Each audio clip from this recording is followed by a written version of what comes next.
आज के क्लास में हम लोग बीएड फर्स्ट ईयर से पेपर C4 जिसका नाम है लैंग्वेज अक्रॉस द करिकुलम, उसमें यूनिट 3 और चैप्टर नंबर 18 मतलब चैप्टर नंबर 18 जिसका टॉपिक है, टाइटल है एनसीएफ 2005। इसी को आगे देखेंगे, जिसमें हम लोग को देखना है कि प्रिंसिपल्स ऑफ एनसीएफ 2005 क्या है, यानी कि एनसीएफ 2005 का सिद्धांत क्या है। तो एनसीएफ 2005 के कुछ महत्वपूर्ण सिद्धांत है, जिन सिद्धांतों पे वह काम करता है, या हम कह सकते हैं कि जिन सिद्धांतों के लिए या जिस पर्पस के लिए वह बना है वह मुख्य रूप से इस प्रकार है। जैसे पहला, बाल केंद्रित शिक्षा का सिद्धांत। यहाँ पे बाल केंद्रित शिक्षा, एनसीएफ 2005 के अंतर्गत एक बात कही गई है जिसमें बाल केंद्रित शिक्षा को मुख्य रूप से लागू करने की बात कही गई है। बाल केंद्रित शिक्षा से तात्पर्य है एक ऐसा शिक्षा प्रणाली जिसमें सब्जेक्ट या टीचर को प्रमुख नहीं मान के चाइल्ड, बच्चों को प्रमुख माना गया है। और यहाँ बच्चों को इस बाल केंद्रित शिक्षा के अंतर्गत शिक्षा देने का प्रयास इस प्रकार किया जाता है ताकि वह कार्य करते हुए शिक्षा ग्रहण कर सके, या हम दूसरे शब्दों में कह सकते हैं कि एक ऐसा शिक्षा बच्चों को प्रदान करना जो कि व्यवहारिक जीवन में वो जीते हुए शिक्षा को ग्रहण कर सके। तो एनसीएफ 2005 में ऐसा प्रारूप किया गया है कि बच्चों को बाल केंद्रित शिक्षा के अंतर्गत रखा जाए। अर्थात बाल केंद्रित शिक्षा में हम ये भी कह सकते हैं कि बाल केंद्रित शिक्षा में बच्चों के स्तरानुकूल सिलेबस होना चाहिए, बच्चों के स्तरानुकूल टीचर होना चाहिए, बच्चों के स्तरानुकूल पाठ्यक्रम होना चाहिए। तो एनसीएफ 2005 का यह एक प्रमुख सिद्धांत हम लोग कह सकते हैं। दूसरा है मानवता का सिद्धांत। मानवता के सिद्धांत से तात्पर्य है, चूंकि एनसीएफ 2005 क्लास 1 से क्लास 12 तक के बच्चों के ऊपर पाठ्यक्रम का निर्माण करती है, तो पाठ्यक्रम का निर्माण ऐसा किया जाना चाहिए जिसमें मानवता को बल मिले। मानवता से तात्पर्य है कि बालकों में सद्भाव की भावना, प्रेम की भावना, सहयोग की भावना, नैतिकता की भावना, ये सब भावनाएं बच्चों में समाहित हो सके, तभी एनसीएफ 2005 का उद्देश्य पूर्ण होगा और वो अपने सिद्धांत पे काम करेगा। थर्ड जो पॉइंट है वह है एकता का सिद्धांत। एकता का सिद्धांत से तात्पर्य है, क्योंकि भारत एक अखंड राष्ट्र है और यहाँ पे सारे राज्य मिलकर एक राष्ट्र का निर्माण करते हैं, और एकता से तात्पर्य है चूंकि भारत अखंड राज्य होते हुए एक धर्मनिरपेक्ष राष्ट्र भी है, और धर्मनिरपेक्षता की जब बात आती है तो वहां पे बहुत सारे धर्म एक जगह रहने का काम करते हैं, और जब बहुत सारे धर्म एक जगह रहने का काम करते हैं तो जाहिर सी बात है कि बहुत सारे विचारधाराएं भी आपस में टकराएंगी, आपस में समायोजित नहीं हो पाएंगी। तो वहां पे एकता का काम अति आवश्यक है। एकता जब होगी राष्ट्र में, राष्ट्र के लोगों में, बच्चों में, जब स्टार्टिंग फेज से जब यूनिटी की बात हम करेंगे, वैसा माहौल उन लोगों को देंगे, तो वो जब अपने आप को बड़े रूप में लाएंगे तो वो हमेशा किसी भी काम को करने के लिए एकता की बात करेंगे। उनके मन में विचारधारा गलत नहीं होगी और वो एकता के राह पे चलेंगे और सबके साथ मिलजुल कर इस राष्ट्र को आगे लेके जाएंगे। नेक्स्ट पॉइंट है संस्कृति संरक्षण का सिद्धांत। यहाँ पे एक पॉइंट आता है संस्कृति। संस्कृति से तात्पर्य है हमारी परंपरा, हम किस परंपरा में जीते आ रहे हैं, हमारा रहन सहन क्या है, हमारा खान पान क्या है, हमारा त्योहार क्या है, हमारा वेशभूषा क्या है। तो हम कह सकते हैं कि संस्कृति एक परंपरा है, इसको परंपरा के नाम से भी हम लोग जान सकते हैं, और इसी परंपरा को क्या करना है, संरक्षण देना है, यानी कि प्रोटेक्ट करना है। संस्कृति संरक्षण का सिद्धांत, चूंकि एनसीएफ 2005 में ऐसा पाठ्यचर्या का निर्माण किया गया है कि वो पाठ्यचर्या बच्चों द्वारा अपने कल्चर को, अपने संस्कृति को संरक्षित करने का काम करे। और जब एक बच्चा अगर बचपन से ही अपने कल्चर को, अपने संस्कृति को संरक्षित करने का काम करेगा तो जाहिर सी बात है वह जब बड़ा होगा तो वह अपने कल्चर, अपने संस्कृति के प्रति उसकी भावुकता और ज्यादा होगी और वो अपने संस्कृति को खराब नहीं होने देगा और वह उसको संरक्षण प्रदान करेगा ही करेगा और अपने आने वाले पीढ़ी को भी वह संरक्षण करना सिखाएगा। नेक्स्ट है समायोजन का सिद्धांत। एनसीए 2005 का एक महत्वपूर्ण सिद्धांत यह भी है कि समायोजन का सिद्धांत। समायोजन किससे? तो समायोजन उससे कि जो बच्चे यानी कि क्लास 1 से 12 तक के जो बच्चे हैं तो उन बच्चों को स्टार्टिंग से ही हम किसी भी वातावरण में, किसी के साथ भी, किसी भी समुदाय में, किसी भी समाज में, किसी भी परिवार में उन लोगों को क्या सिखाएं? समायोजन करना। समायोजन करना चूंकि बहुत ही आवश्यक है, क्योंकि हम लोगों को बचपन से और मृत्यु तक, जन्म से लेकर मृत्यु तक इसी समाज में रहना है और इसी समाज में मृत्यु को प्राप्त करना है। तो इस समाज में हम कैसे रह सकते हैं और कैसे जी सकते हैं? तो वह है समायोजन।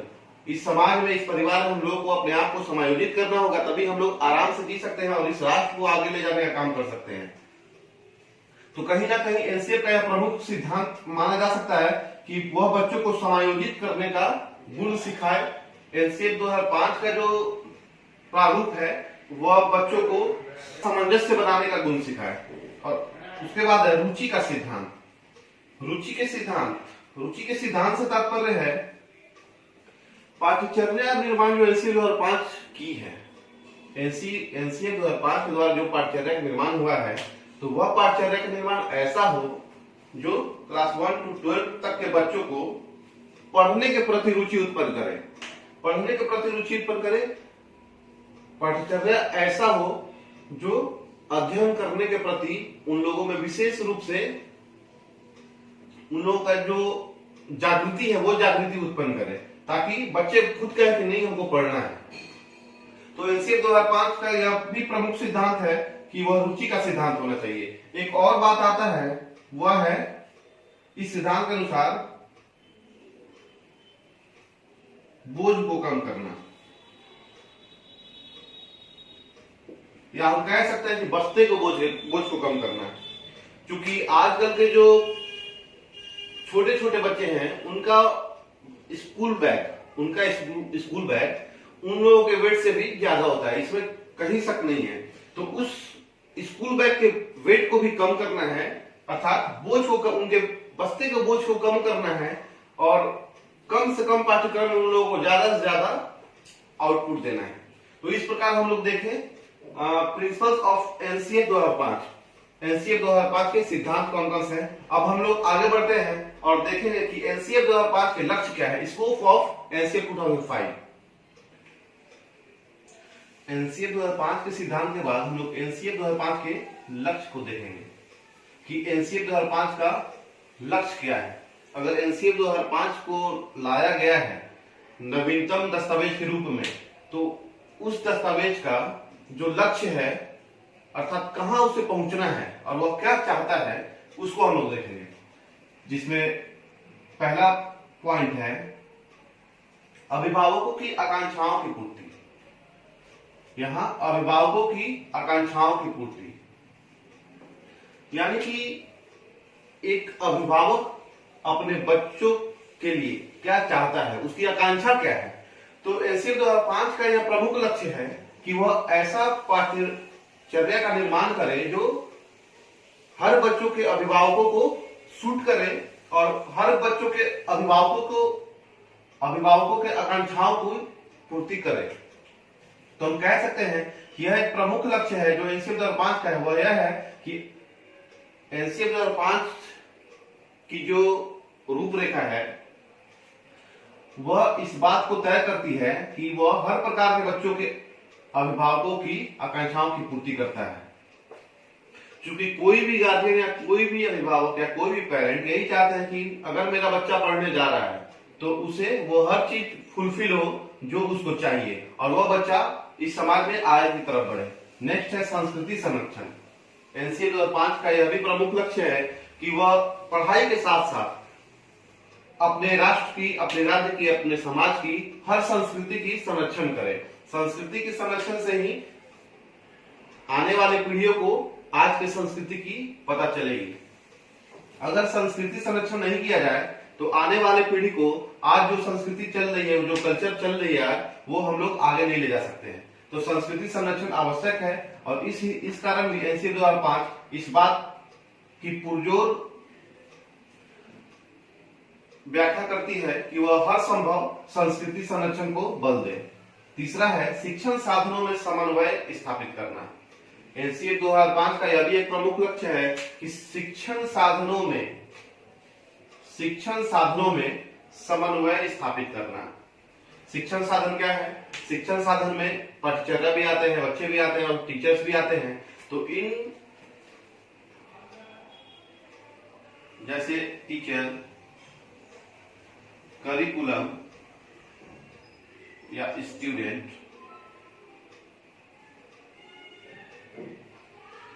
तो एनसीए 2005 का भी प्रमुख लक्ष्य है कि इन तीनों में शिक्षक, छात्र और पाठ्यचर्या तीनों में समन्वय स्थापित करें। समन्वय से मतलब है कोऑर्डिनेशन बनाए रखें, तालमेल बनाए रखें। क्योंकि अगर तीनों में तालमेल होगा तभी शिक्षण कार्य पूरा हो पाएगा। अगर ये तीनों में तालमेल नहीं बने तो शिक्षण कार्य कभी भी पूरा नहीं हो सकता है। तो एनसीए 2005 का यह प्रमुख लक्ष्य है कि वह शिक्षण साधनों में समन्वय स्थापित करे, कोऑर्डिनेशन बना के रखे, ताकि शिक्षण कार्य अच्छे तरीके से पूरा हो सके। नेक्स्ट है स्तरानुकूल शिक्षण विधियां। स्तरानुकूल शिक्षण विधियां जैसे लास्ट क्लास में ही मैंने बताया है कि स्तर के हिसाब से शिक्षण देना।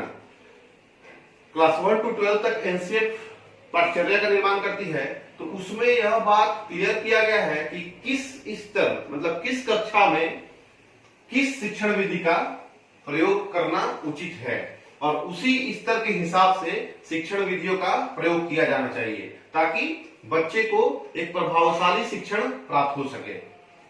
नेक्स्ट है शिक्षकों में आत्मविश्वास। अगर एनसीए 2005 की बात करें या अगर अपने कॉमन सेंस से भी बात करें, तो जब तक एक शिक्षक में आत्मविश्वास नहीं होगा तब तक वह प्रभावशाली शिक्षण कराने में असमर्थ है।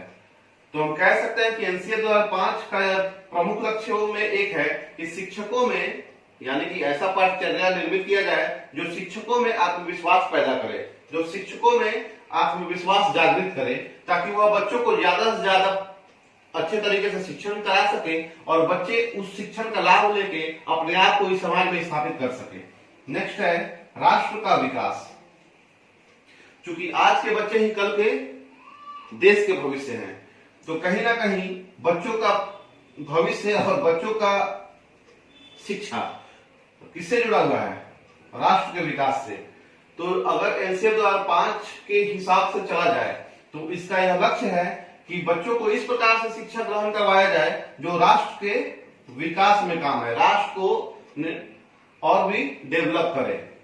उसके बाद विद्यार्थियों का सर्वांगीण विकास। विद्यार्थियों का सर्वांगीण विकास यह एनसीए 2005 का एक बहुत ही महत्वपूर्ण लक्ष्य है, जो सीधा विद्यार्थियों का सर्वांगीण विकास पे जोर देता है।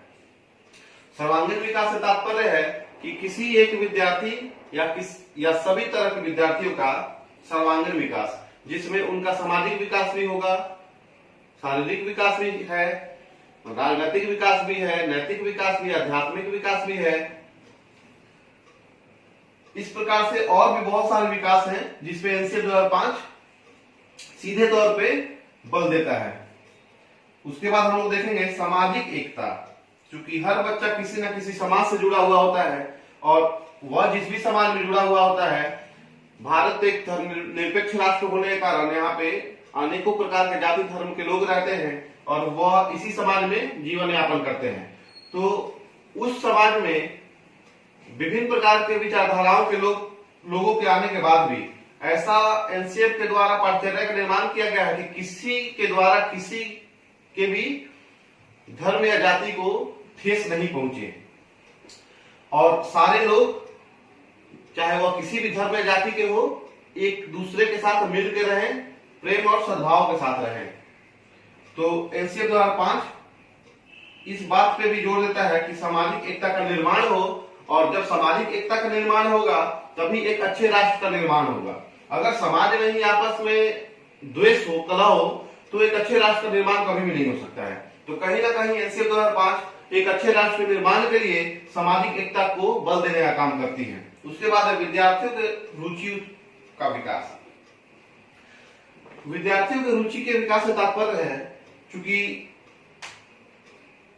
ये जरूरी नहीं है कि हर बच्चा शिक्षा के प्रति ही रुचि उत्पन्न करे, और शिक्षा के अंदर बहुत सारे, उसको क्या कह सकते हैं हम, शिक्षा के अंदर बहुत सारे विचारधाराएं हैं। तो ये बात नहीं कहा जा सकता कि सब बच्चे सब विचारधाराओं को माने, और एनसीएफ 2005 का यह लक्ष्य है कि विद्यार्थियों के अंदर अध्ययन करने का, शिक्षा प्राप्त करने का रुचि उत्पन्न कर सके।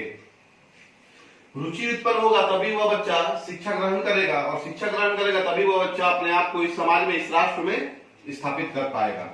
नेक्स्ट है और लास्ट, मानव मूल्यों का विकास। मानव मूल्यों का विकास, मानव मूल्यों का विकास, मानव मूल्यों का विकास से तात्पर्य मानव मूल्य का बात किया गया है। मानव मूल्य से तात्पर्य है कि मानव में सबसे पहले मानवता का भाव होना चाहिए, जिसमें प्रेम, सद्भाव,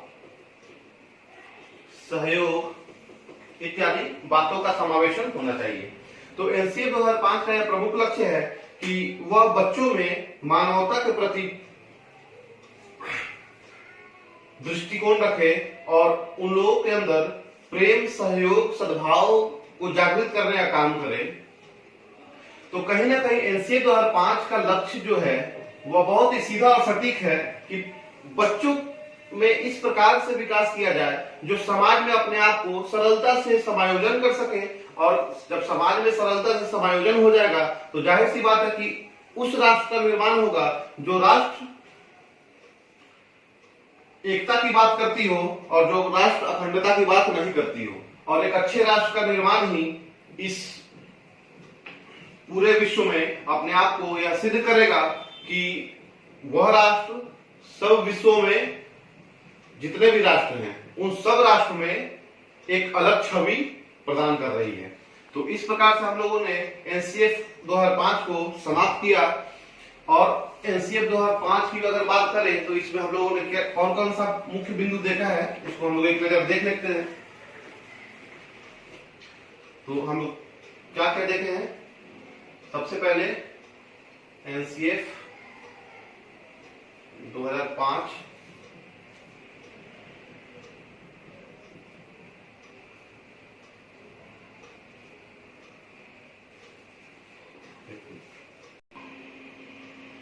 की आवश्यकता, एनसीएफ 2005 की उद्देश्य, एनसीएफ 2005 की सिद्धांत और एनसीएफ 2005 के लक्ष्य और एनसीएफ 2005 की अवधारणा। हम लोगों ने एनसीएफ 2005 पे लगभग पूरी दृष्टिकोण के साथ नजर डाल चुके हैं, जिसमें एनसीएफ 2005 की अवधारणा को हम सबसे पहले देखे थे। उसके बाद एनसीएफ 2005 की आवश्यकता क्या क्या है उसको देखे थे। फिर एनसीएफ 2005 की उद्देश्य क्या है, एनसीएफ 2005 की सिद्धांत क्या है और एनसीएफ 2005 के लक्ष्य क्या है।